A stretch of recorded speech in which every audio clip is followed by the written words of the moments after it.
Minsan, ilalagay ka ni Lord sa isang lugar na wala kang ibang option kundi magtiwala sa Kanya.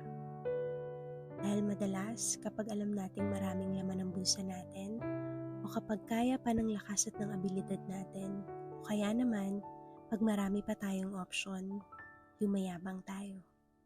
Because all the things has already been available for us, we forget God in the picture.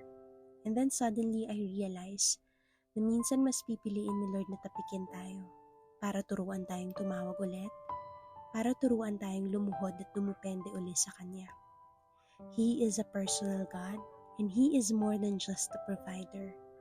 He is more than a friend and He is also our Father. He gives, He takes away. Lahat ng meron tayo ay pahiram lang. I believe that we need God when everything is fine as much as we need Him when everything is falling apart. He is not asking you to understand His ways. He is commanding you to trust Him even when you don't understand.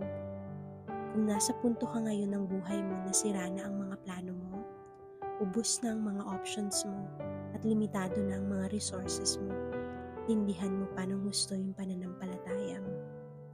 Dear, God will meet you right where you need Him to be. With love and prayers, Noel.